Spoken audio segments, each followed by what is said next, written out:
اچھا مفتی صاحب، جو ہمارا دوسرا سوال ہے آپ سے وہ یہ ہے کہ میری بیٹی کی شادی کو 4 ماہ ہوئے ہیں اور ہمارا داماد، اس کے والدین کہتے ہیں کہ اچھا بھی ہے انسان، لیکن اس کے ماں باپ اس کی بیوی کے ساتھ اسے قریب نہیں ہونے دیتے ہیں اور نہ خرچہ دینے دیتے ہیں. سارے گھر کے کاموں کی ذمہ داری بھی اس پر ہے، جبکہ بچی جاب بھی کرتی ہے.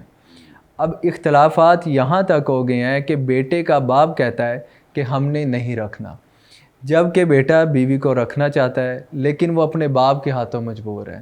آپ رہنمائی فرمائیں کہ دین اس بارے میں کیا کہتا ہے؟ بسم اللہ الرحمن الرحیم. حافظ صاحب، ہمارے بر صغیر کے ایسے نوجوانوں کے لیے ایک لفظ استعمال کیا جاتا ہے ماماز بوائے، یعنی ماں کے چہیتے بچے.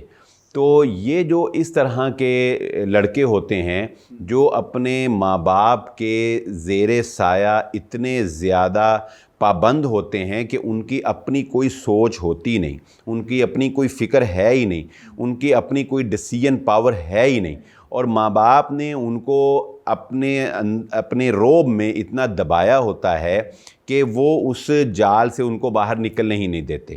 یہ بھی سیم وہی کنڈیشن ہے. اب مسئلہ یہ ہے کہ یہاں پر بھی آ جا کے بات وہی آ جاتی ہے کہ بیٹا جو ہے وہ بیوی کو رکھنا چاہتا ہے لیکن باپ جو ہے وہ کہتا ہے کہ نہیں رکھنا. اب جو بیٹے کی فیلنگز ہیں وہ باپ کی نہیں ہو سکتی، ٹھیک ہے؟ جو بیٹے کی فیلنگز ہیں وہ باپ کی نہیں. باپ کو کیا چاہیے؟ باپ کو ایک کٹ پتلی کی طرح، ایک ڈال کی طرح ایک چابی والا ملازم چاہیے. وہ بہو کے روپ میں ایک ملازمہ دیکھ رہا ہے، وہ بہو کے روپ میں ایک تابعدار اور فرما بردار قسم کا ربورٹ چاہتا ہے کہ جس کو ہم جب کہیں وہ اٹھے، جب کہیں وہ سوئے. وہ جاب کرتی ہے تو کرے، ہماری خدمت اسی طرح کرے. جاب کے بھی اس کا اپنا ذاتی میٹر ہے، یا جاب کی جو آمدن ہے وہ بھی وہ ہمارے اوپر لگائے، یا ہمیں خرچے پتہ نہیں کیا کچھ ہے، ٹھیک ہے؟ جبکہ جو بیٹا ہے وہ اپنی لائف اپنی بیوی کے ساتھ انجوائے کرنا چاہتا ہے، وہ چاہتا ہے کہ ہم ایک خوشگوار زندگی گزاریں.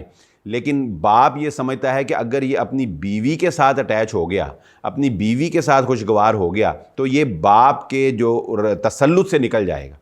اب صرف اپنا تسلط قائم رکھنے کے لیے اس طرح کے ماں باپ جو ہیں وہ ساری زندگی اپنے بچے کو اس کی زندگی انجوائے نہیں کرنے دیتے، اس کی زندگی خوشگوار نہیں ہونے دیتے. یہاں پر بھی رول جو ہے وہ ماں باپ کا ہے.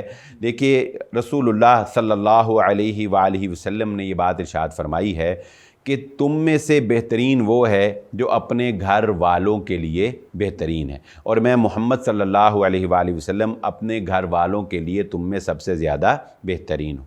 تو لڑکے کو بھی یہ بات سمجھنی چاہیے کہ ماں باپ کی خدمت اپنی جگہ، لیکن ماں باپ کی خدمت میں اپنے گھر کی تباہی کرنے کی اسلام ہمیں اجازت نہیں دیتا.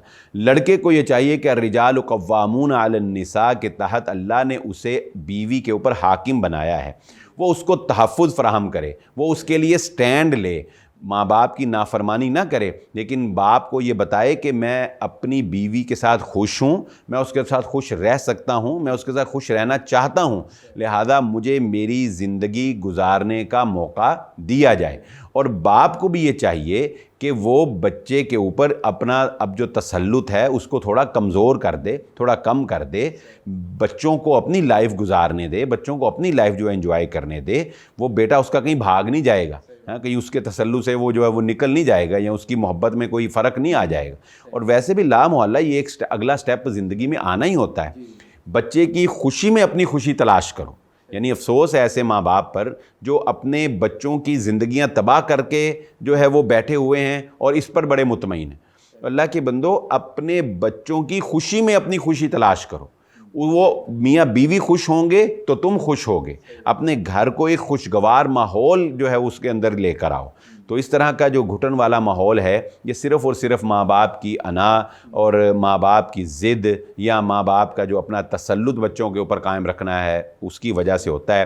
بچہ بہرحال مجھے نہیں لگتا کہ وہ سٹینڈ لے سکے. جس طرح کی پوزیشن میں بچہ ہوتا ہے نا، وہ مجبور ہی ہوتا ہے. ماں باپ ایک ایموشنل کیفیت ہوتی ہے, باپ جو ہے وہ اپنی پرورش کے اس کو دیتا ہے کہ جی میں نے تمہیں پالا, میں نے یہ, میں نے وہ, میں نے فلان, تو وہ بچہ پھر آگے آخر مجبور ہو جاتا ہے. تو بہرحال یہ باپ کو چاہیے کہ وہ نرم رویہ اختیار کریں.